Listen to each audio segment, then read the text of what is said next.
Hello, hello. Just putting in the comments in the poll so everyone's on page. We'll start at 7:30, but we'll keep this a little more interactive in the start.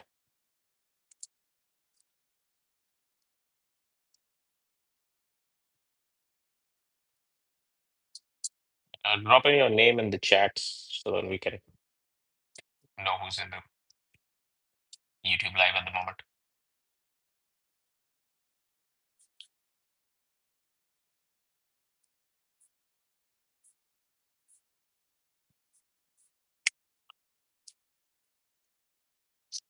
Hello, hello, guys.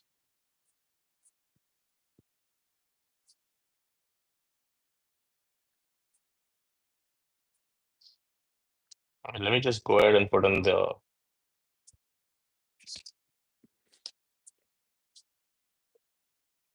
Hello, hello, Sharik. How's it going?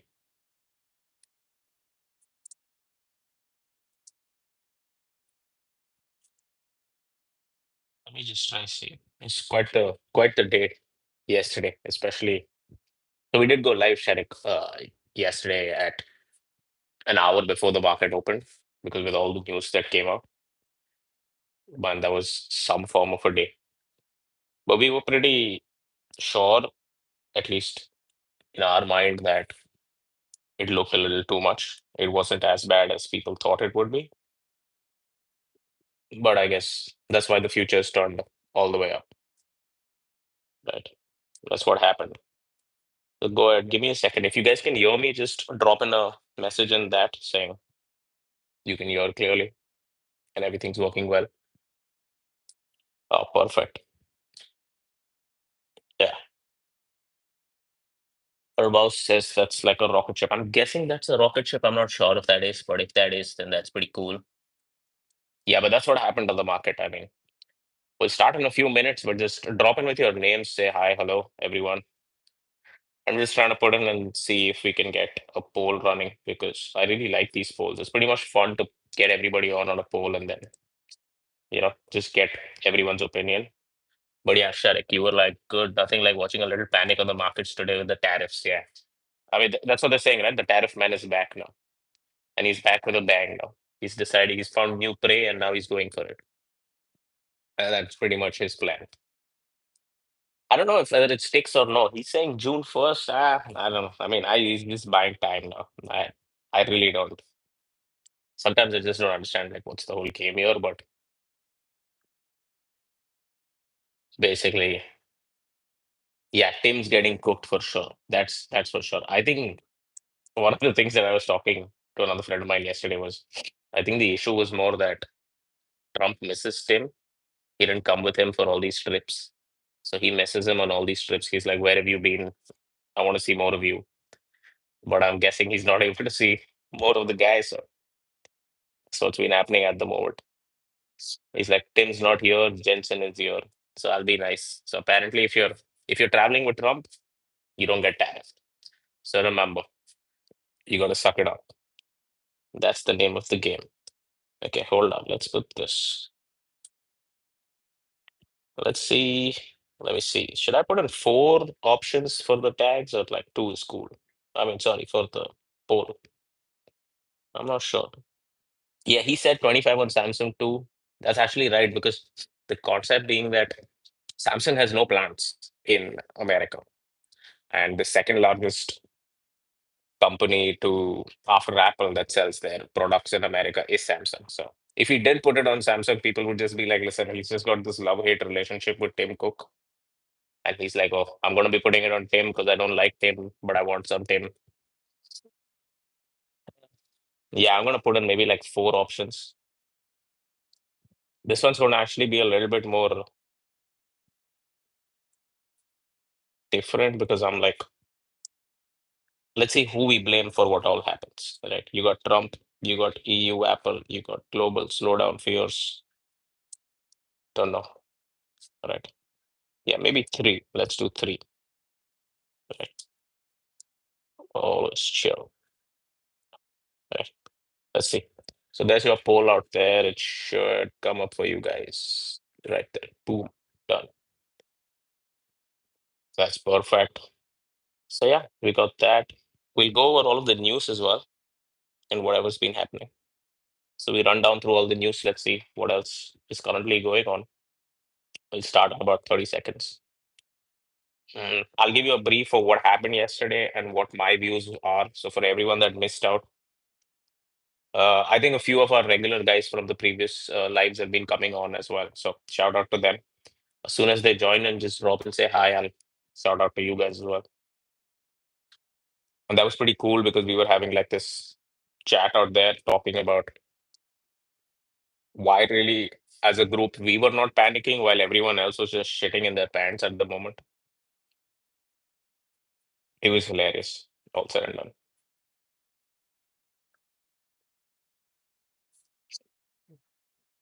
Yeah, it was just funny. Let's get this. Yup.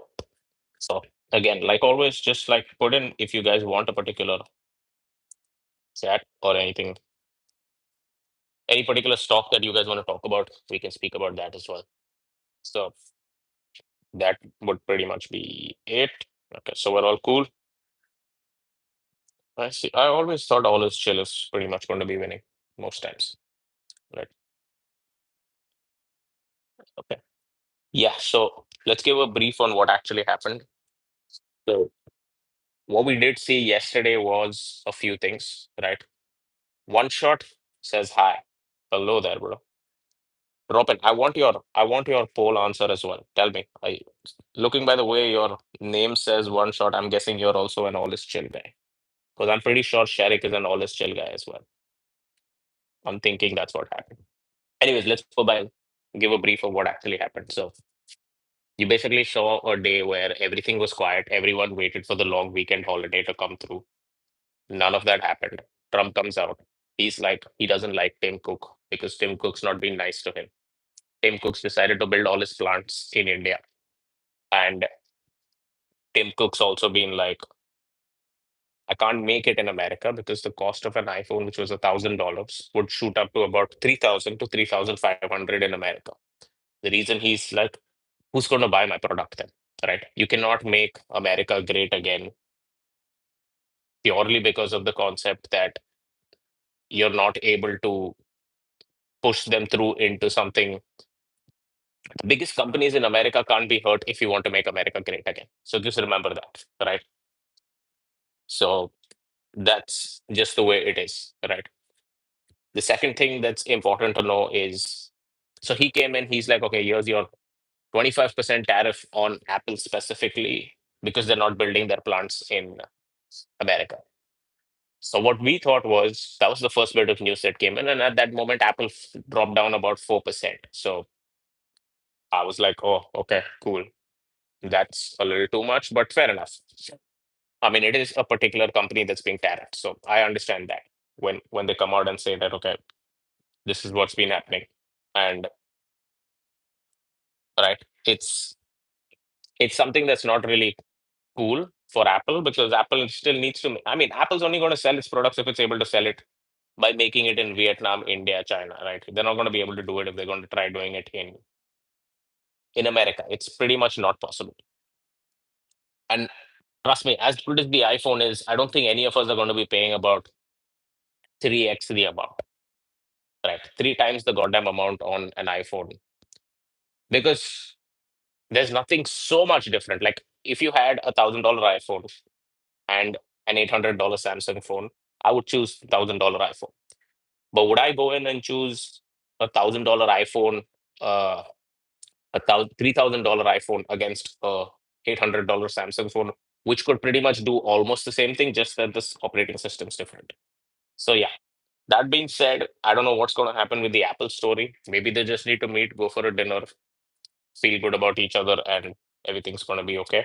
Which is why I'm guessing all is chill seems to be the better way to go at this moment. Okay, fast forward maybe another 30 minutes later, Trump comes out and says, nothing's happening with the EU. We're not even talking to them properly. God alone knows why they have issues with me. We got a $250 trillion deficit, $250 billion deficit with them. We're not sure if they even want to do a deal. We don't want to do a deal. So here's what's going to happen: 50% tariffs literally on June 1st. So everyone out there was like, wow, we thought the tariff story ended. We thought none of this is going to happen. But the tariff story decided to come back in. And he decided to go on two companies at the same time. Now, this is why the markets got shit scared. Because here's what happened: everybody expected that the tariff reprieve would remain till July 9th, which was his 90 days for all these countries put together, right? Except for China. And now Chinese deal took place as well. So they were also back down to their 30%, and America put Chinese put 10%. So everything worked out well there. Now that he's come out and said that the European Union as a bloc will now be tariffed at 50% starting June 1st, people are now going to start getting worried saying, what does the July 9th day even matter? Because you say 90 days, you the deal's not yet happened. They're still negotiating. Maybe the deal's not going anywhere. But just because it's not going anywhere, if you come out and say next week tariffs 50%, you could even change the July 9th and maybe over the weekend come out and say, hey, you know what? I don't think we're getting any deals done with anybody. This was just a scam to all of you. Here's what I'm going to do: all tariffs roll back, right? Now, when that happens, that's going to create uncertainty. So the market didn't fall purely because of the fact that Apple got tariffed or that European Union was getting tariffed. It's the way that they're getting tariffed. You're not saying that you're going to put a 50% tariff on July 9th, which is when the 90-day reprieve happens. You're saying you're going to put a tariff on June 1st, which is a week from now, just because you're not getting something. So that's why the market started realizing that there's a lot more uncertainty than people imagine, and it just cratered. It was down about 1.7, 1.8, almost 2% when we were doing our live, the last live about uh, 10 hours back. And when that happened, I was just thinking in my head, I was like, you know what, this I understand as pure negotiation, that what he's doing is pure negotiation. What I don't understand is the dates that he chose. So maybe he wants something pretty early, and that's why he's like, okay, I need this right now, so I'm going to stick by it. I'm going to get it done. It has to be done. If you don't do it my way, I'm going to slap you with 50% tariffs. Right. So the European Union commissioner also yesterday, or the head of the Polish part of the European Union also came out and said that we're not putting anything right now. We're going to wait for the call to complete between the US and the European Unions and then decide on what happens. Again, that being said, for me, I was like, okay, this seems legitimate that what's happening. Let's do one thing. Let's take two steps back. Let's look at the bigger picture as to why he might have done this. Two to three reasons why he might have done this, right? In the crux, all of this bullish for the markets, right? And we'll get to that because at the end of the day, when we did our live yesterday, we end up as saying that, you know what, this is a bullish event. Look forward to buying stocks in panic. Second, by the time the market closed, we were way off our highs, off our lows. A lot of the stocks even closed in the green. So maybe not Apple, but a lot of the other stocks closed in the green. On a day when you're going out and tariffing people with so much of uncertainty, you shouldn't be seeing stocks dropping and then recovering, right? You should see them drop and then fall more, right? A lot of people, I'm guessing even a lot of people here would have expected that we would see a negative 2% on the indexes bare minimum, right? I think the Dow was down, what, about 0.6%, right? 250 points. That's fair change even without news. I mean, we dropped 200 to 300 points on the Dow any which ways. There's nothing fancy to go about it. Even with an Apple drop, right? Because Apple was down about 3.5, 4%. You still saw Apple down, you still saw the Nasdaq only down about 1.17% or like less than a percent by close. So are you telling me that European Union tariffs of 50%, Apple tariffs of 25%, potentially both of them coming through, only caused the Nasdaq to be dropped by 1%? So that means people are buying in the concept that this is his art of a deal, and that's what's happening at this moment. People have realized that this is him negotiating. So let him do his shit. Till the time something's not completely out there, there's no reason for us to panic today, right? But you are getting prices lower, so why not buy? Anyway, so Market turns up, everything goes the way it is. Let's come back to the two reasons that I believe why he did this. One, the bond yield on the 10-year was shooting to new highs. The bond yield, which was earlier trading at about 4.6, 4.65, 4.66 almost, that was something that was heading way higher. Now, when that started moving towards, and remember one thing, if the bond yields start going up, it basically is going to become a scenario where Trump can't do what he wants. So the bond yield is the way that people have to get scared. And that's scaring the administration. The last time they gave the 90-day reprieve is the way they got scared, right? Let me just get this. The AI that scans news sites and managed buying and selling stocks are going crazy right now. That's kind of true. I agree with what you're saying. Absolutely. So let me just get back to what it was. If the bond yield broke 4.6, 4.7%, it would then head towards 5%, right? That is not great because when that starts happening, equity markets collapse, the dollar's going to collapse, bond yields are going to rise, and people are going to get shit scared. When that happens, he is then in a flux saying, now what do I do? That is one side of the equation. The second side of the equation, which I did think about, was he got the Senate bill passed. Sorry, he got the bill in the House passed. So he knew that we're now heading towards it going to the Senate where it'll get passed. He will sign it. And he's getting his tax bill done. If he's getting his tax cuts and tax bill done, he's building leverage to go stronger against these countries to get better numbers in tariffs. Because when he did the 90-day pause, he was able to come back and say, hey, you know what?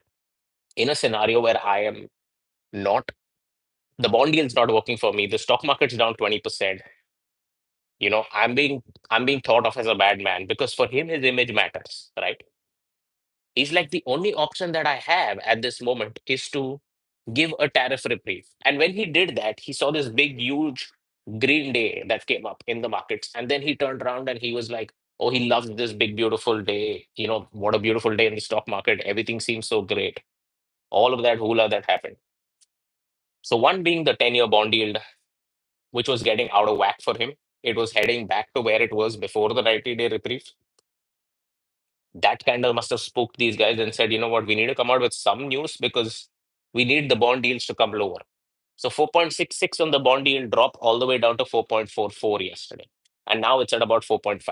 These levels, so I would say between 4.25 and 4.75, we're good to go. If we can keep ourselves between those levels, nothing to worry about. Right? People can scream, oh, bond yields are higher and all of that. Let people scream, right? It's not important. You don't worry about what everybody else worries about. Markets have priced in everything that everybody is worrying about. That's the problem. People knew about tariffs. People knew the rates were going to be high. People did not know how high.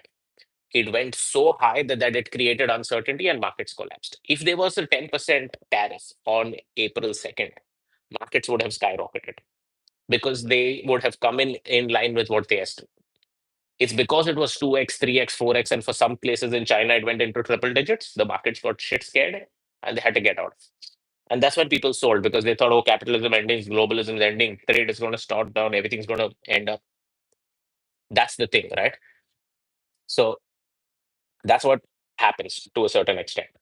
Okay, so that was the 10-year bond yield. And the other thing was, like I said, he passed the bill. So he's like, hey, you know what? I'm going to step back a bit and go ahead against the tariff things because most of my Senate deals are getting done. So they're like, oh, great. Right. Anyways, so those are the two things that happened. Anything else? Let me just go back to the chats and see what's happening. So, aren't the US bond markets collapsing and then the US bond rating get downgraded recently? Yeah, so that's a great question. And let me just answer that before we go a bit further. So, here's what happens, right? The US downgrade was an outlook downgrade. So, they're saying that the US economy could be slow. But here's what happens, guys. The rating agencies are so slow. They're slower than snails. The last time Moody's downgraded was, I think, in 2011. None of these guys downgraded during the 2008 crisis as well. So none of these guys know nothing. Like it's as good as you and me deciding whether we should downgrade or upgrade the US, right? The outlook, right? It's a flip of a coin for them. They're going to sit down and say, oh, you know what? Things look bad. Okay, downgrade. Oh, things look great. Okay, upgrade. Right? That's literally what's happening because rating agencies can't rate for shit. We know that since 2008. It's as simple as that. Here's what happens. Let me come back to that small crux of what you're trying to say about the bond rating, right? America is the world's reserve currency. They are the world's most powerful military. They are the world's most powerful and largest real estate market, the world's largest fixed income market, the world's largest equity market, right? Take these five things. This is what I tell everyone. Take these five things. If I tell you tomorrow, get out of US bonds, get out of the US dollar, where are you going to invest your money? What market has the capability to take in that much liquidity? The German bond, not possible. Japanese bonds, not possible. Chinese bonds, we're all staying away from that, right? Chinese currencies, no, not possible ever, right? What currencies? Who's going to come up with so much liquidity? Where is all this money going to go? It has to stay in America. There is no two choices about it. Till the time you don't have another reserve currency in this world, you're not going to be able to, right? The BRICS were thinking of coming together as few countries to start their own currency, make it the world's reserve currency. It's not going to happen. You know why it's not going to happen? Five, six people sitting together and saying, okay, this is our currency. How are they going to agree saying this is my price, this is your price, that is your price, this is my price? It's not going to happen. These are not things that happen, right? America as a country will remain the reserve currency. The only currency that can come close to that is the pound. The euro cannot. Those guys cannot sit together for lunch. So it's not possible for them to come together to even sit down and have a, a consequential nature. They have a sales tax on each other. They have a tax on each other within themselves, right? It's like the New York State local tax. But as a country, they still hold themselves to the euro. Can the euro overtake the US dollar? The problem is they're not a financial powerhouse in terms of they don't have that kind of military prowess. They don't have that kind of depth of equity markets. They don't have that kind of depth of real estate markets. They don't have innovation. Okay, let me do this. Simple example. Drop in the comments. Why do you believe? Give me five companies based out of Europe that can be potential American counterparts, right? Just in all essence, like, the biggest companies in Europe, like I get ASML, fabulous company. Louis Vuitton, fabulous company. You really think a Louis Vuitton or ASML are going to go up the Apples of the world, Microsofts of the world, the Googles of the world, Metas of the world? It is not possible till the time you don't create something to that of an extent, right? The Chinese have their 10 cents and Alibabas and all that. But they are a closed economy. They don't want their technology to, the only reason they want their technology to head out, but not in. They're never going to take in the Apple's backend systems. They're never going to take in Google. They're never going to take in Meta. All of those are still banned. Netflix is banned, right? So who's going to come in and become the reserve currency? That's the larger issue that happens in this whole game. Now, that being said, can there be a scenario where the bond yield does go higher and it can affect the markets? That's what I'm talking about. That is exactly what was beginning to happen yesterday until this tariff announcement came, right? You were seeing stocks head higher, stay near all-time highs, but the bond yields were moving up a lot more. Now, when that happens, you have the potential that the bond yields keeps going higher. Remember one thing, the Trump administration might not care about the stock market, but they have to goddamn care about the bond market. Because the minute money starts getting pulled out from the bond market, you start getting affected very badly. Now that's what happens, right? Let me just go. Yeah, buddy, but I'm not really sure if Volvo and Nokia match up to a Meta or a Google or an Amazon. I mean, all power to you if Volvo and Nokia can take up. I'm not sure how many of us are still using Nokia phones compared to the iPhone. I mean, but I get it. Like, it's not. Would I shift my Apple iPhone for a Nokia? I'm not really sure if I would do that. Right. Even if Apple goes down to $2,500 an iPhone, I might still goddamn buy it. But I love it. Like, I love the answers. I love it absolutely. Let's go in. Let's see, artistic change. Okay, guys, make sure to subscribe. So whenever I go live, I think I'm gonna be trying to go live maybe on Sunday as well, so we can have like a more fun conversation on that day rather than just keep talking about doom and gloom. So make sure you subscribe and switch on the notification and do everything else that everybody else tells you on YouTube videos. Do it for me as well. I'm trying to get to 100 subscribers and then to a million, right? So we go one step at a time. But you're right. So let's say neither does the UK. We don't have the spending power like the US. That's true, right? I mean, that's one of the things why I always believed that the Chinese would cave in compared to the Americans, because America buys from China 5 times more than what China buys from America. And let's be honest, guys. Okay, let me give you a small example. This is American spending power, right? And I completely agree with Artistic J, right? Because it's so true what he's saying. Because tomorrow, when the Chinese create their factories, they have shut down their factories because there is no trade happening with America. So who's going to come and give you all of that capital? Who's going to come and give you all of that money if the Americans don't buy it, right? So the American spending power is what builds their economy stronger and stronger. It's what takes them to more higher levels. Now, that's also one of the reasons why America is the reserve currency of the world, the first place that everybody runs to. And at the same time, they have a democratic system and a rule of law, right? That is very important. I'm not sure if everybody is ready to shift all of their money into the yuan, the Chinese yuan, and then believe in the rule of law. Nothing against the Chinese, right? I'm all for them. All power to them to get their trade deal done. But a gun to my head, I might not still put down all my money into the Chinese yuan, right? Compared to the US dollar. Yes, momentarily you could have moves where the US dollar would move up and down and affect the other currencies, like currently that you've been seeing, right? But it is not going to be humanly possible for any country to take over America's spending prowess. That is, I completely agree with Artistic J on that, that it is just not possible. It is something that is completely out of the ordinary, let's be honest, right?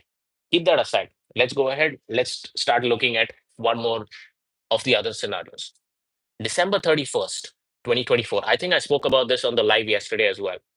And this is why I'm saying you guys should tune into the lives, because we can have a discussion where I think Sherik was there yesterday as well. I'm not sure if the rest of you were there, but here's what I said. December 31st, 2024, the 10-year bond yield was at 4.56% for the US.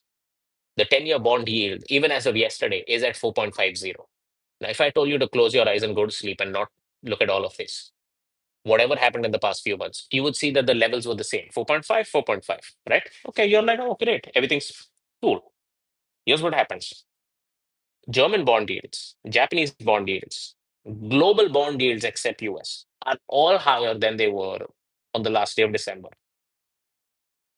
So remember that that's something to keep in mind, because you're not going to be able to see these prices of bond yields go up. And that's what's scaring this guy, because the rates are the same, the yields are the same as to what they were. Global bond yields on other countries started picking up. And that's an issue for those countries eventually. It's not an issue for America at this moment, but that's an issue for those countries someday, not today, though. Let me go in and see a few more questions. But you're right, with the EU countries having a hard time agreeing with each other. I'm a EU federalist, but it's a dream. That's true. And that's something that I'm trying to say, right? Would you want to put, like, imagine yourself as a sovereign leader of a country, or imagine yourself as $100 billion net worth guy. Tomorrow, if I tell you, you know what, don't put your money in the US dollar, put it in the European Union. But I'm not sure if Germany and France would agree on a few things. And what happens tomorrow if there is something that happens where these guys just break up and then they go in with their own currencies everywhere? You're not going to lose 5-7% of your money, right? $5 to $7 billion just going into the concept saying two countries didn't sit for lunch together. So now they've decided not to come together on some things. Everyone has their own tax system, everyone has their own uh, systems when it comes to their own laws. They have their own systems when it comes to some of their currencies. Some of them have sales tax, VAT tax. Dude, you'll go crazy if you have to worry about all those things. Just stick to America, keep it in the US dollar, and your money's safe. You don't have to worry about it. And you know that the whole country together is looking to take the currency higher, or at least make it stronger, if not weaker, right? In the European Union, you're not sure who's doing what. So I don't want to put my money into that. So again, comes back to the story that the US being the reserve currency, we're able to put it in. Remember one other thing, guys. No one provides military to the Middle East and makes money off it like the Americans. So keep in mind, if all these countries have to go against America, right? And the Americans pull their military out, it's game over. So they have played their hand exceedingly well. A lot of people do this mistake while thinking about the US dollar, the currency, the American stock market, everything else. They don't realize that it's so deeply enrooted into the world's ecosystem that the minute everything is just pulled out by them, the party ends everywhere. That's what happens, right? Keep that in mind as well. That's something that I keep thinking about because the Middle East has a lot to lose with America leaving. They have a lot to gain with America staying. Keep that in mind, right? Let me just try going to the next one. Hi, Sanal, what's up? How is it going? Is Trump trying to reset the American economy? There's no reset, bro. There is no reset, right? This is all just bullshit narrative that these guys keep coming out on the headlines and say, is he trying? He's going to do this. He's not trying to reset. What he's trying to say is, bring your money here, stop making your shit outside, and then bringing it here and start putting up taxes and tariffs on me. That's exactly what he's trying to do. He's not trying to do it in a way where he's like, oh, I want to build sneakers. He knows that. He's not dumb, right?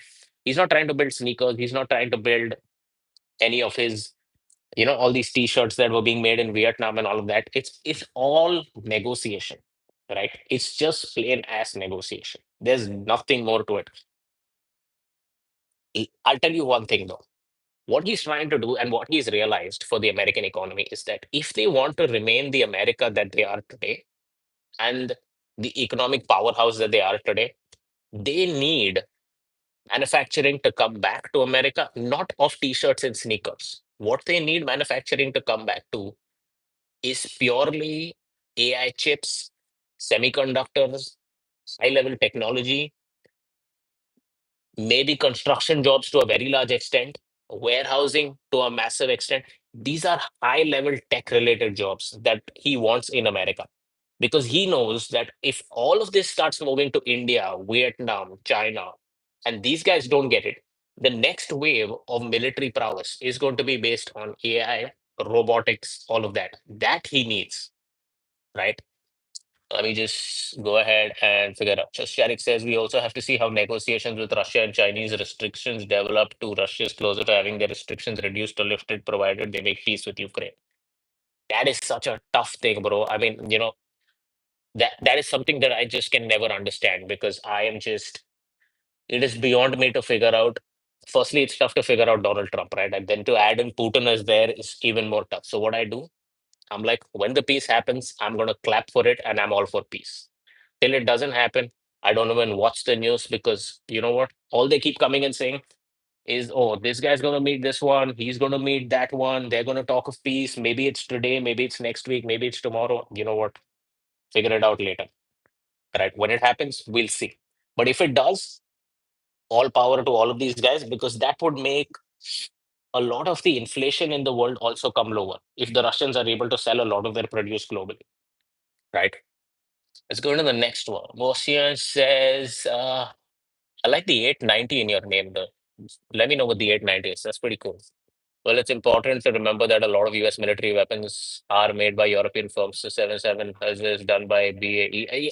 I do agree with that. And that's my point, which is why I do believe that the trade deal is going to happen between these two. Right? They're not going to survive a 50% tariff on each other because, see, the European Union is not going to take it lying down. They're going to have retaliatory tariffs as well. So that's something that's going to happen as well. So it's a matter of time that these two guys sit down together, have a tea, have some cake, have some drink, right? And be like, you know what, guys, we were just joking about the 50%. You guys don't take it literally, right? Don't put in a 50% on me as well, right? Let's go in at 10. You can put in 10. I'll not put in anything. We both call it quits. Okay. Go ahead. Like I just saw one of these things, right? I mean, I'm going to go to back to the questions, but let me just show you guys something. One of the news that I saw from the Western Journal today says Canada caved and begged Trump for peace, and somehow the entire world missed it. Right? Everyone's going to read this news and be like, "Oh my God, Canada caved. How did that happen?" This is narrative. Okay, Trump wants to win the narrative war. He wants everyone to basically bow down to the king and agree. And if you bow down, you'll get the best deal. This is the concept. All in all, we're here to make money in financial markets. We're not here to try being proven right or wrong, right? This is what I do as a person that invests. I might buy a stock and I might sell it because I start believing that, oh, you know what? It's not working in my way. If it starts working, I will buy it back again. I couldn't give a shit of my own opinion what it was 24 hours back. So I might tell you I'm buying something today. My mind might change tomorrow and buy it back again, sell it day after. If the news changes, if things change, you have to be agile because if you start having preconceived notions, you're you're not going to make money. You're just going to make whatever either the small retail investors try making. You're not going to make 1x or even 1.5 times the index. In order to make that, you need to not just be contrarian, but you need to look at yourself holistically as well to try seeing that am I okay to change my opinion if the news changes or if things change. Remember that, right? Sometimes this usually this is what happens with investors. Once I sell a stock, I don't buy it back again, right? That's what most people do. Never do that. If things look good for the company, even if it's twice the price that you bought it at, buy it. The point is not you're here to make money, plain and simple, right? We're not here to discuss about how is it that the American is doing better than the Canadians or the Canadians are doing worse than the Americans or the Europeans or the Southeast Asians would do better. No, no, no. We're here to make money, plain and simple. That's all that matters here. Leverage the information to work for you. That's the important part. Let's go ahead and see what's next. Well, let's see. America doesn't have the manpower for it. No, that's true. And which is why they'll get people from outside as well. The concept is not whether they want American dudes or women to work in the factories. The concept is the factory must be located in America. That's his story. And he will be all out to take a lot of the Indians, a lot of the Vietnamese, a lot of the Chinese to work in America, but the factory must be in America. If the factory is America, they are within the borders of America, he has control. That is important, right? That's his game plan. There we go. And let's see. He wants the automobile industry to come back to. Yeah, that's what he said yesterday. And that's you're right, Sharik, because one of the things that he said was BMW and all of them making their cars outside. He wants the cars to be made there. And you know what? This is his plan. He's like, if I shout at 10 people, maybe 4 people will listen to me and come in and make their plans here. Right? Maybe Tim Cook might not, because Tim Cook's going to think from a 20-year perspective. Right? He might just wait it out for these 4 years and carry on the plan. Then again, America is not America if Tim Cook is not on the same page with Trump, right? Keep that in mind as well. So they're going to talk their way out and figure it out. But the automobile industry is one of the largest manpower industries, largest hiring of humans in a particular industry that can happen, which is what made Germany Germany. If a lot of that German automakers now need to come to America to build their products, they're going to speed up American economies substantially. Now, under that story, the European Union might slow down compared to the American economy doing well, right? So now it just makes the dollar stronger. It makes the real estate market in America stronger because when you're building all of these plants, what are you going to build it on? You're going to build it on American real estate. You're going to build it on taking American loans, which is the American fixed income market. You're going to work with companies listed in America, which is the American public equities market. You're going to get private funding for those companies, which is the private equity market in America. So you're just making those ingrained nerves of the American economy, which were anyways super strong, a lot more stronger. That is exactly what he's trying to do. Do I believe that in the next 6 to 9 months, prices could go lower, higher, could move sideways? I don't know. But I do believe that by the time we get towards midterm elections, somewhere around March of 2026, 2027, 2026 November would be the election. Somewhere around that period, you will see markets way higher because the midterm elections need to be won, all said and done, right? Let me see. I imagine that the AI that trades stocks do it the same way. I don't know, man. I don't know about these AI trade stocks. What I do know is that AI is the future. Will it have a 2000 type moment? Someday it might. No one knows. Uh, but you know what? It is something that a lot of us use. It is something that will affect the search dominance of Google as well. but it is something that is coming out of only America. Keep that in mind. If AI is the future, if you do believe that AI is the future, you cannot tell me that American exceptionalism will not continue, right? DeepSeek and all of that, I don't want to talk about it. It is nowhere in comparison to what's happening. I don't know of a single GPU company that can create at scale what NVIDIA and AMD are able to, right? NVIDIA is a Ferrari. I don't see a supercar around the AI story. So that's not something that's pretty much been there. Let's go. Tim Cook can't make the iPhone in the US. The price triples the minute he does that. The tariffs are far more affordable for Apple. And you know what, bro? He's not going to. And neither does Trump want him to. What Trump is telling him is pretty much, you know what? Treat me with respect. Don't ignore me. Come with me when I go out. Okay. They have a love hate relationship. That's what I've realized. Tim Cook and Apple are by far the most powerful company in America, not just in technology, because they own hardware as well, right? Here's what I'm trying to tell you. The whole story works out this way.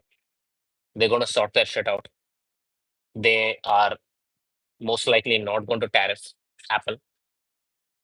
That's my bet, right? I'm not putting money on that bet, but that's my bet. Apple's going to come out and say, you know what? Apple's already put in like what, $500 billion, and they're ready to put in like maybe they can see it's all commitments.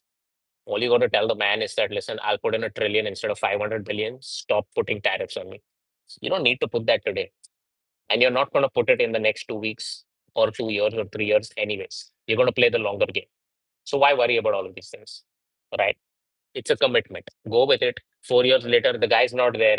You can continue your story. Right? So it's not, remember one thing, the iPhone is not something that gets built every month. There is no new iPhone coming out every month. These are not like Air Jordan sneakers where you have new ones that come out every month. This is once a year. So the only number of iPhones that will come out in the next few years till Trump is in power is another maybe three iPhones. Right? Post that, it's not really that much. So keep in mind, right? I mean, just think of things longer than Trump's administration.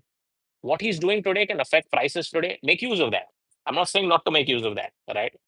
Let me go in and say another few questions. But aren't most stocks already traded by AI? I'm not really sure if most stocks are traded by AI. There would be some form of a quantitative system where algos would trade them. I'm not sure how much AI, the algo would involve some amount of AI and machine learning for sure. And that's what most hedge funds do trade at. But you know what? A lot of retail guys have beaten hedge fund returns. Granted, capital's lower. I don't deny that. But to answer your question to a certain extent, yes, what you're saying is right, but it is not the whole and soul of all trading. AI is not the whole and soul of all trading.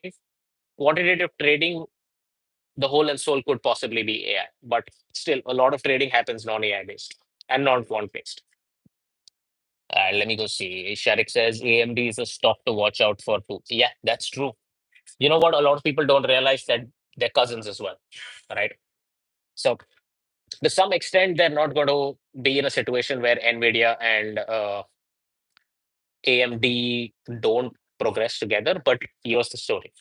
NVIDIA is so far ahead in the game that it is very tough for someone to come back and be in that form of a scenario where NVIDIA is growing at a pace not matched, right?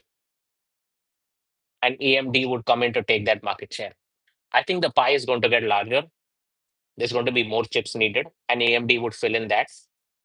Would AMD overtake NVIDIA? I don't see that happening. And I'll give you a simple anecdote why that I believe. I saw Elon Musk's interview on CNBC a few days back. I think yesterday or day before yesterday. He says, I will have to buy a lot more chips from NVIDIA until I am able to create something at the same level. But irrespective, we will have to buy it from NVIDIA because they are so far ahead. So if you want, the only reason why I would go to ChatGPT and stop going there and maybe go to Gemini or something else is if the answers are slower or not correct, right? And the only way these two things happen is higher processing chips and higher processing GPUs. At the moment, the guy with the best processing chips and GPUs is NVIDIA. So all of these guys are going to be buying NVIDIA. They might buy AMD as well in order to keep up with that growth that they need in order to fill up more amount of data compute. But would it overtake NVIDIA? Nah, I don't believe that. But yes, I completely agree. And there's a discount to that as well, right? NVIDIA trades maybe 15-20% away from its all-time high. AMD trades more than 50% away from its all-time highs. That 15 versus 50 is value, right? Would that converge to maybe you might have 3 years where AMD does better as a stock than NVIDIA in price return terms, but that's not necessary that it would work out that way for sure, right? Let's go ahead. What about Europeans boycotting US products? But I do know that it's hard to predict the person's choices, but tribalism is a thing. Yeah, so that could happen, right? I mean, it could, but America is a large services economy, right? They sell their services, their products in terms of services. And a lot of that is going to continue for a while longer than most people imagine. So till the time everybody that says something against America or for America is doing it on American products like the iPhone, doing it on YouTube Live, doing it on Google's Gmail, doing it on X, on Twitter, doing it on Meta in terms of Instagram, Facebook, WhatsApp, whatever it be, right? They're a services economy. So you can boycott some of their products, but I'm guessing it's going to hurt you, right? And at the end of the day, I also do know that a lot of people say a lot of stuff online, but in reality, might still go down and choose the food or the stuff they really like, right? Because it's very hard for someone to change habits just because, oh my God, there's tariffs in place. Price is a defining factor. If prices increase, yes, people will stop buying from particular companies or buying from particular places. But if the prices are the same, boycotting products, the things that you like already, is really tough, right? That's something that is tough. It's like coffee, right? I mean, a lot of us can't live without having a particular coffee from, let's say, Starbucks or from our local coffee shop that we like.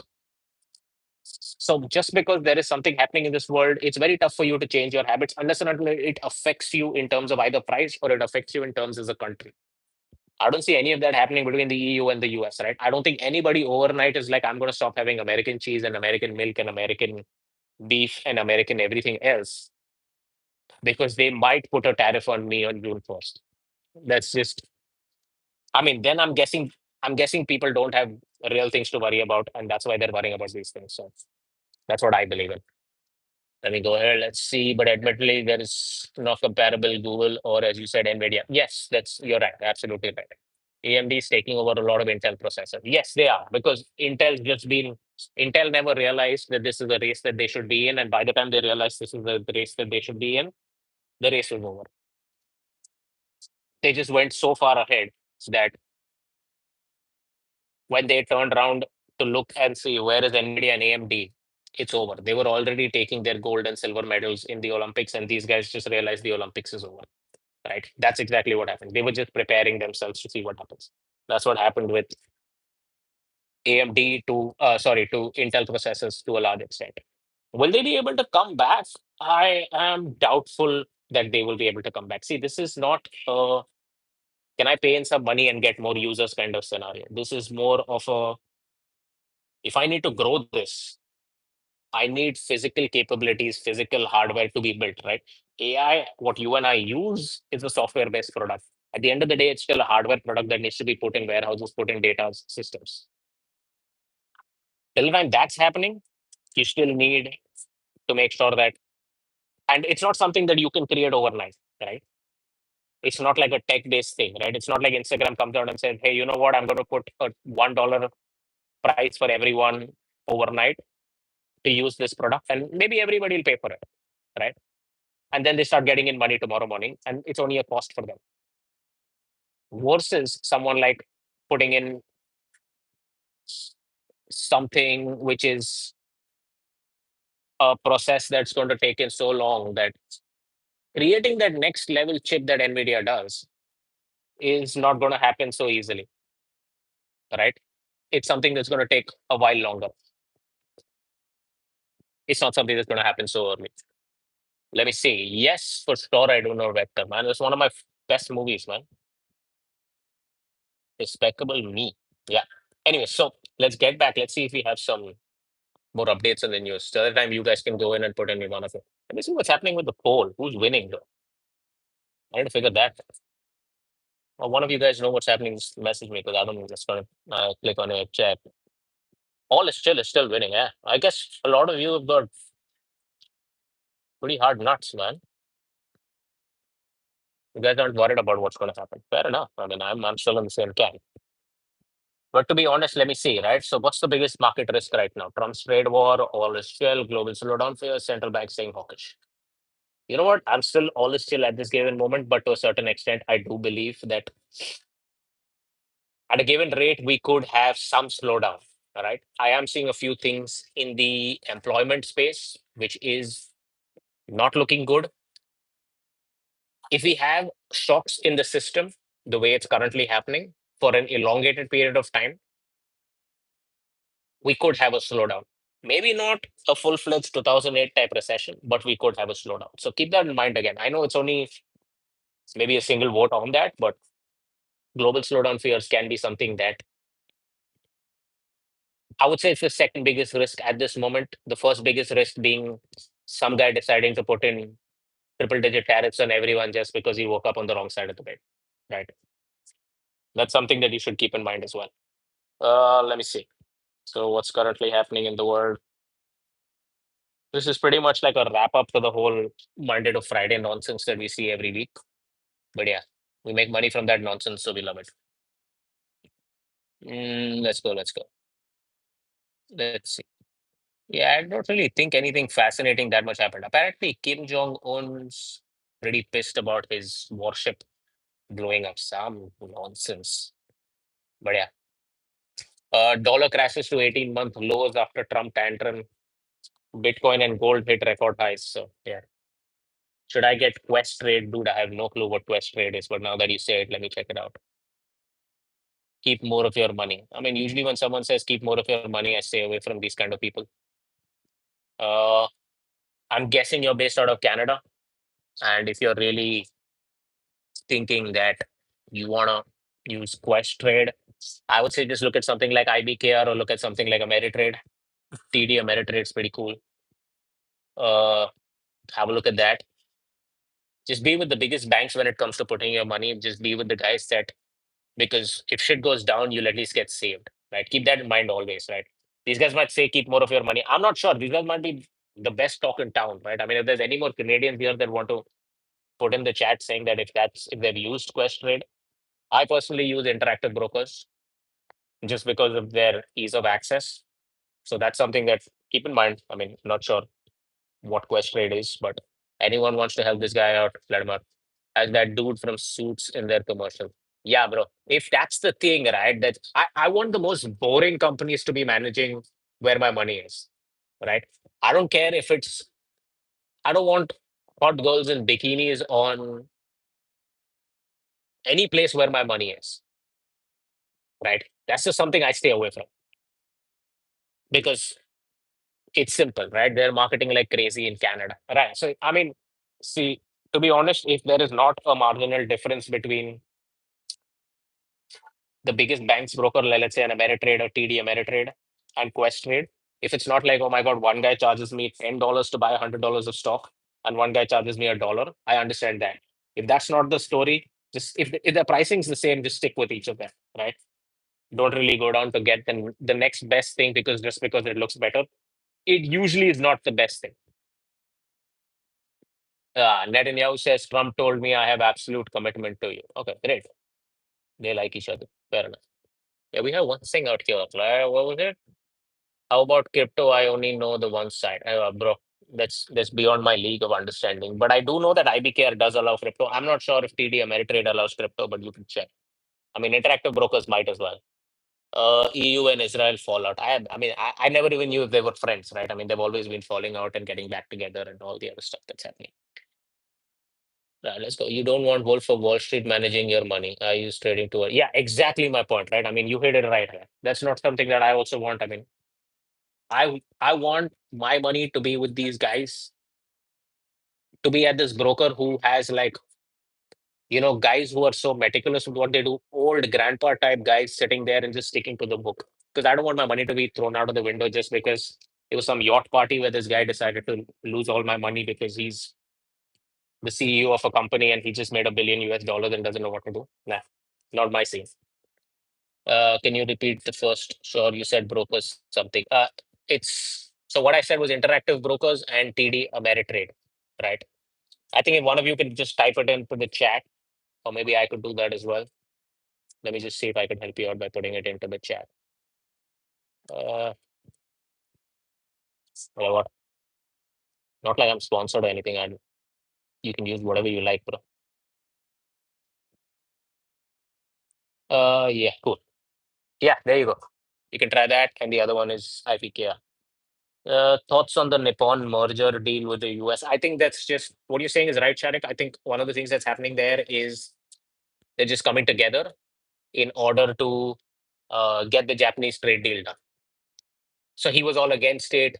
He was like, oh no, American steel must stay in America and all of that. And now he's like, oh, you know what? Maybe these guys can be good friends, right? It's all negotiation. That's what I'm saying. He's going to do the same thing with the EU.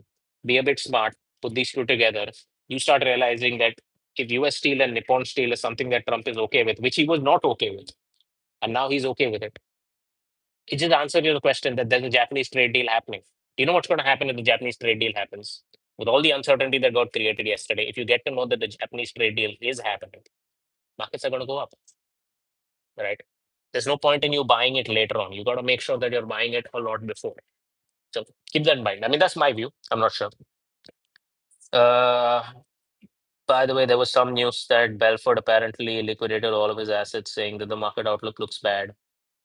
You know what, buddy? If there are a lot of people liquidating because they think the market outlook is bad, you should be buying. Usually, that's the best form, right? The more people start coming out and saying that doomsday is here, it's usually not here. How much do people know more than everybody else? They might have more information. And you know what? You only need to be right once about the world ending. Until today, it hasn't. And whenever it hasn't, markets have only gone higher. So stick to that because that's usually the way that things work, at least in equity markets. Like, simple example, COVID. I wouldn't guess anybody was thinking that they wouldn't die. I'm pretty sure everybody thought if this shit does not have a vaccine, we're all knocking out like this, right? But you know what happens if we don't knock out and we all survive, or most of us survive? And I'm guessing more than 99.9% of us survive, is people will start putting their money back into equity markets and equity markets will grow. The market made a bottom even before the most number of deaths happened. So that's the story, right? Just don't worry about what people think about market outlooks. You know why I look at market outlooks? I actually look at market outlooks to get contrarian. If too many people starts telling me that, you know what, the rosiest days are ahead of us, I'm like, I stay away. If too many people turn around and start telling me that, you know what, it's the end of the world, American exceptionalism is dead, and all these are all new words that came up in 2025. No one was even talking about any of these things, right? Then what I usually do is I'm like, okay, cool. You know what? Now's the time to buy, right? Like yesterday when this news was happening about the EU and Apple and all of that, I started seeing that everyone was getting scared. So I went on live because I was like, you know what? Let me try seeing if I can help someone somewhere by just letting them know, don't shit in your pants, relax. It's all cool, right? And that's something that you should just pretty much chill with. If everyone's getting bearish, it's time to get bullish, right? If hypothetically I gave you $1,000, what could you turn it into within a year? Buddy, I don't take in money. I run my own shop, and we don't take in money. It's just a family office. So I'm just here to help. Right? I do this for fun, nothing else. But if there's a stock that you want to talk about, anything else, drop it in, and I'll help as much as I can. Don't go by my word. The way I think is not necessarily going to make you money. It has made me money. It's just the way the game is. But so I mean, hypothetically, right? What I try doing for myself is try sticking between 18 to 25% in a year. I don't want I don't need a 5x or a 2x in a year. This is my numbers for me, 18 to 25%. That's my game. If I'm able to get that much, I'm happy, right? If I'm able to get towards the 25 levels, I'm a lot happier. At a 25% growth rate, your money is 10 times in 10 years, is 100 times in 20 years, and it's 1,000 times in 30 years. Plain math. Most people can't do the 20 and 30-year math. So they're like, whoa, what are those numbers? Right? But it's possible. 30 years is a long time, right? But it's possible. So just find great companies, invest in them. 25% is my number that I try looking at for myself, right? If I wanted similar market returns as, let's say, at 10, 12, 13%, I would just buy the index, put my legs up, and sit on the beach. But I try looking for 25%. And now that I have this newfound love of YouTube and helping and going live, I think I'll go live on the beach as well. Let me see. Yeah, it was Michael Burry. I saw that and he's gone on a short position on Nvidia. Let me be honest about Michael Burry. He's a goat in 2008. Post that, he's had horrible returns. I am no one to comment on someone so big, and I'm not the first person to take any credit saying he's bad. He's brilliant at what he does, but this is the concept. And this happens with me as well. It will happen with everyone. Just because you're right at one point of time in your life, you're not going to be right at all points of time in your life, especially in equity. This is a game of experience. It gets built over time. He has immense experience. He killed it with 2008. Post 2008, he's not had great returns. That's just the way the game works, right? I'll give you a few examples of people. Look at someone like Stanley Druckenmiller. Look at someone like Buffett, right? Buffett is Buffett because he's able to hold on for so long and give those kind of returns for year and year again. Everyone that comes screaming and saying, "Oh, since 2010 he's not done that well. Since 2012 he's not done that well." Who the fuck is managing as much money as he is and doing it at that scale, right? We have hedge funds and everything with 10 billion and 20 billion that can't beat his returns. So if he's able to make $1 trillion company still grow at 10 to 15%, which is not software based, right? I'll give respect to that guy who can do it at that scale, right? So Michael Burry, yes. I started realizing that he's more of a trader rather than someone who has an entire book bullish on China a year back, year and a half back, says, okay, now I'm out of everything and I'm shorting Nvidia. I, that's more of a trader for me. That's not my game of town, right? So it's not it's not my story to even go down that. But let's see. I'm doing it at his age. God bless his soul. Yeah, exactly, man. At 94, I'm telling you, at 49, I don't know people that can do it. Forget about 94. I mean, just unbelievable. So we got two videos on Buffett and Munger that have been out. Buffett one is, I think, the best video by far in terms of number of views. Go have a look at it. It talks about his wisdom. We got a Charlie Munger video. That's just me talking about it. It's a 20-minute video. It's not too much. Maybe watch it over the weekend. I'm hoping it helps you guys. And yeah, there's another question. I mean, drop in the comments if you guys have already seen it and whether you guys like it or not. That would be pretty cool for me. And what do you guys want about any more videos that I'm going to do? I might just make one video about what I believe the market's going to do considering these new tariffs that have come out for people that didn't join the live. Actually, what about European weapons manufacturer stocks rising? I believe Rheinmetall rose quite a bit. Yeah, it did. And you know what? It's beyond my circle of competence. I don't want to go to every party in town. This is something that I did on yesterday's live as well. Someone was asking me a question. I think it was Heisenberg. I'm not sure if he's here today, but he was asking me a question. I think it was about crypto or something else. Here's my answer. If I don't know too much about it, I stay away from it. Would I want to learn about it? Yes. But would I invest in it before I learn? No. So just because something's gone up today, German weapons for that reason, it could be Vietnamese textile stocks, it could be Australian mining companies, it could be whatever. I don't need to go to every party in town to have fun. So I stick within my circle, and usually my circle sticks to American tech and American companies.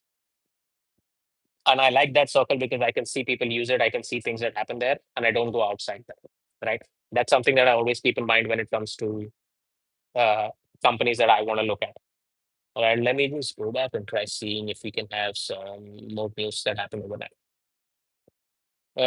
Anything else you guys want to drop in? Just drop in. So let me see. I still need to go through the Scott Bessent interview that happened. The Treasury Secretary. He's pretty bullish for markets. So what I do know is that he's going to always make sure that everything's calmed and this thing. Because he's a hedge fund manager. A lot of people don't realize this, but a lot of people think of George Soros and Stanley Druckenmiller breaking the Bank of England. The idea to do that trade was Scott Bessent, who's the current Treasury Secretary. So please don't take away any of your concept that he is not a smart guy. He is an absolute goat when it comes to trading and invest. Scott Bessent, right? These guys think in dimensions way about most of us could, and that's why who they are, right? So this was one fascinating thing that I did see the other day was the customs revenue that America has been taking in just for May in about 3 weeks has been about 22.3 billion, right? You extrapolate that over the year, you would now be looking at something from 22 going all the way maybe towards, for a year, it could be about quarter trillion to 50 billion, $300 billion worth of stuff that comes in, right? That's something that you should pretty much keep in mind, right?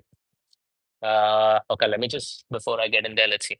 So, well, I'm a communist at heart, but this is very interesting. So, by the way, I shall be departing. It's 1 a.m. in the UK and bid you a good night. Take care, my friend. See you for the live next time. And hopefully you've subscribed and got the notification. So when I do it, I think I should be doing one more Sunday evening New York time. So that works. We can then connect as well. Great. Nice to see you. Kramer said, bye, Eli Lilly, last time I tried to say, yeah, bro. So, I mean, the inverse Kramer is quite a thing. I didn't believe in it for quite a while, but then, some days you have to. That being said, Eli Lilly might just be something that doesn't work in the invest Kramer scenario. Eli Lilly is a goat in pharmaceuticals. It is just maybe by far the best managed pharmaceutical company the world has ever seen. And you know what, to be honest, with more people wanting to lose weight, it's just going to keep growing. It's not something that's going to stop. So keep that in mind because that's something that I'm sure that Eli Lilly would be there. And maybe the inverse Kramer doesn't work. But maybe short term it does, right? Because there is an effect of Kramer. So let's keep that in mind. The spread between the 10-year and the 30-year treasury rose to 53.53 percentage points this week, the wildest since September 2021. Yeah, that's something. And that's exactly what I'm saying, right? The concept that the spread between the 10 and 30-year has been so high since 2021 is the reason why Trump did get scared to a large extent. So he pulled back and he's like, okay, you know what? Maybe this is not that much of a story. I can't really go in that much. I need to bring the yields down. Let me put in some tariffs or at least talk about putting in some tariffs. And the yield came in lower. So that's their way of trying to figure this out. Let's see. I'm proud to announce this is Donald Trump. After much consideration and negotiation, US Steel will remain in America and keep its headquarters in the great city of Fitzroy. Great. Now here's the other story. This will be okay. For many years, the name United States Steel was synonymous with greatness, and now it will be again. The planned partnership between United States Steel and Nippon Steel, which will create at least 70,000 jobs and add $14 billion to the US economy. Great. So largest investment in the history of the Commonwealth of Pennsylvania. Okay. So basically, this is what I've been saying. His aim is not he needs to tariff the world. His aim is bring some of your money in, let me take the victory lap, and we're all good to go. That's his aim. And that's something that I figured out, right? He's endorsed the US Steel Nippon deal. So, you know what? 3 weeks back, this was a different story altogether. Yeah, so this is another one. Like we were talking about Nvidia, right? Oracle's looking to splurge 40 billion on Nvidia chips for mega AI data center in Texas. I mean, you just continuously keep giving money to Nvidia, right? I mean, it's just revenue that keeps pouring in because nobody else can do what they're doing. So keep that in mind, guys. It's not something that's stopping, at least not now. I think the time when you could see an AI bubble pop, maybe once OpenAI gets listed, it rallies, and then maybe that's the time when I would be like, you know what, a lot of money is running into these kind of things, but it's not today. It's surely not today. But again, let's go ahead. Let's see. The S&P 500 and gold have both had 1% daily moves of at least 40% of the time over the last 50 trading days. So that's pretty normal. I don't know what's news about that. Cook said he would go to India, but there would still be tariffs that way. Okay. So maybe Apple should become an Indian company then. I don't know what's going to happen. It's just, it's funny. Though at some point of time, if Apple's share price does drop to a certain extent, you more or less would be in a scenario where it will become a buy because now I would be looking at value on a longer term perspective, longer than Trump's administration, right? Are they behind in the AI race? Maybe. Are they behind in the software and hardware base? Because everything that's happening is going to happen through Apple. I would guess that they would still be there 5 to 10 years from. Would they be as powerful? I'm not sure. So, would I be a buyer of Apple stock today? No. Would I be a buyer of Apple stock if the price comes lower? Maybe at some price. It's all 30% from its highs. Well, it's maybe another 10, 15%. It'll be tough to see that. But if the price is half of what it is from its all-time high, it's something that surely I would look at, right? I rather hold Apple stock in my portfolio than cash at a price, is what I would say. Cash is the position, I agree, but at some price I would hold uh, Apple over cash. Right? Let's see. So we'll do this maybe for another 15 minutes or 10 minutes. Let's see. Don't want to push it too long. I got shit to do as well. But let's see. Trump will do something new soon to make it possible for people to come to US, get citizenship. I thought they already did it with that gold card, Trump card, whatever it was. But I don't know. There's more stuff to happen. Cool. Trump wants 25% tariffs to Samsung if products not made in the US. So yeah, that's what we were talking about Samsung as well, right? I mean, I'm going to go after him as well. Would also tariff Samsung and others who make iPhones. Numerous other deals ready to get signed. Okay. I don't want the consumer to pay the tariff. Tough luck. It is going to be the consumer. Who the hell else is going to pay? Hmm. Let's see. Could talk about delays to EU tariffs if they start moving to US. See, dude, the guy just about 9 to 10 hours back told you that he's going to put a tariff on EU and it's going to be the end all, be all, and it's going to happen.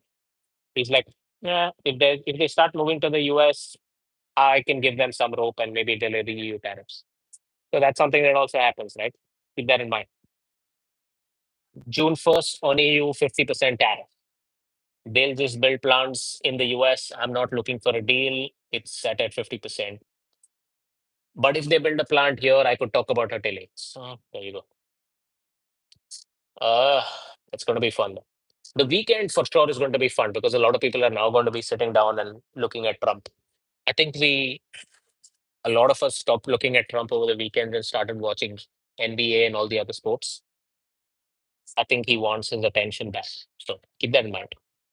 Trump says we need tremendous electricity.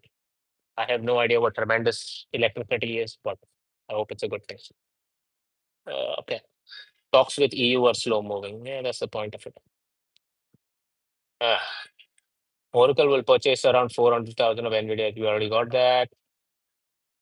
Oracle to buy. Yeah. How much are they going to buy?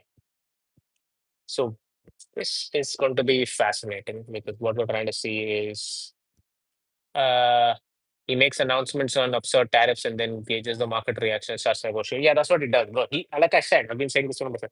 He is going to save us from his tariffs. It's going to happen. He's going to put the tariffs and then he's going to save all of us from his tariffs. And then he's going to be like, he saved us from his tariffs so that we don't face any of those problems. It's going to take care of us. Fund managers think gold is the most crowded or overvalued trade right now. An interesting view since basically no one in the West holds it. That's true. That's kind of true. US Iran seek framework to guide talks to a nuclear deal. Oh my God. The US and Iran are like just, they don't seem to ever sit down together and just be like, let's chill for a bit. Uh, yeah, this is one thing. Vanguard did come out and say this, right? Vanguard, like markets no longer take tariff threats at face value because they've started realizing this. Yesterday on the live also, I kept coming out and saying this. Please do remember this concept that the first time when you're hit with news, you you think of things differently. The second time when you're hit with news, you're like, I've seen this before. The third time when you're hit with the same news, you're like, you know what, it doesn't even matter. That's what happens. That's the same thing that's happened. Markets today are no longer taking tariff threats at face value because they've seen this story happen before, right? When you have anecdotal data, you will go look back at it and be like, is it as bad as that? No, it's not. Fair enough. Move on. That's what happens, right? Bond market's initial reaction to Trump's new tariff threat was to sell off, pushing yields up from early lows, but it didn't go too far. Apparently, investors expect the steep 50% tariff to be negotiated down similarly to what happened with China, right? It's like the boy who cried wolf, you get desensitized after some time. Exactly what's happening, right? Eventually, he will not be that important. Now, in order for him to start getting important, he might come out and be like, hey guys, everybody's tariff 200%. Maybe he wants that. Who knows? But remember, the administration is not crazy and they have a plan and there is a limit. They cannot just keep going crazy. Anyways, the 10-year treasury at 4.5 is fabulous. There's nothing to worry about. Uh, okay, let's see what else. People are now buying the dip even before there is an actual dip. Even just the mere thought of a dip provokes buying the dip. That's kind of true. It's something that I've pretty much seen it, right? Uh, let's see what's happening with. So I also do believe that Elon is pretty much back at Tesla. He's also going to stop screwing around in the White House now. I think he's realizing he has a lot more to lose if he just stays out of Tesla. So he's like, you know what, I'm just going to get back and try making some of my money there. Uh, let's see. For sufficiently large income shock could push up defaults, lead to losses for lenders. Okay, cool. Yeah, so let's just go on a few things that Besant said. So Trump's agenda risk being slowed by courts and Democrats. So keep that in mind. Yeah, exactly. He did realize it's time to get back to work and stop screwing around with everything else that he's doing. Fair, and I'm guessing he's already done a lot, which is helpful. So all power to Elon for that. But Besant does come out and say that sovereign wealth fund is on pause until we deal with everything else. Which is, remember, him saying that clearly means that they're working on too many deals right now. Getting the trade deals is more important than trying to figure out a sovereign wealth fund at this moment. So keep that in mind, right? Howard gets temporary block of Trump's tariff foreign students. Besant says Howard is a giant hedge fund. Yeah, I think we all agree with that. Uh, Besant also says could change supplemental leverage ratio. Okay, all of that is all nonsense. Besant said he was in Middle East, trillions of dollars coming to America. That seems more likely. Remember, okay, this is something to keep in mind. Besant also says deregulation to kick in for growth in Q3, Q4, and 2026. When Besant comes out and says something like this, remember this is the time to buy stocks. That means you're going to see a good Q3, Q4, 2026. These guys stick to their word. They're going to try as much as they can to continue sticking to their words, right? Let me go ahead and just see if we have something more on Besant. That's something that's looking more likely. Russia will give appropriate response to massive Ukrainian attacks. I mean, this shit's been going on for too long. Needs to stop. Uh, Other countries' currencies are rising. It's not that the dollar is falling. I don't understand that, but okay. That's like saying it's raining. That's why it's not sunny. Okay. Not particularly worried about what market's thinking. Not worried about U.S. debt dynamics. Okay. Cool. So I think, I mean, from what I can see, we've pretty much covered a lot of it. Nothing really that fascinating happened since the market closed. But anyways, so I think I'm gonna bounce as well. But if there's something, so just keep in mind, just subscribe to the channel. Make sure to watch the other video that we have and switch your notifications on. So when we come live the next time, we're gonna do one right before the market opens on maybe Sunday evening. So just see what's happening over the weekend. And then let's connect, guys. Okay. Take care, guys. See ya. Bye. Bye. Take care, my friend. Take care.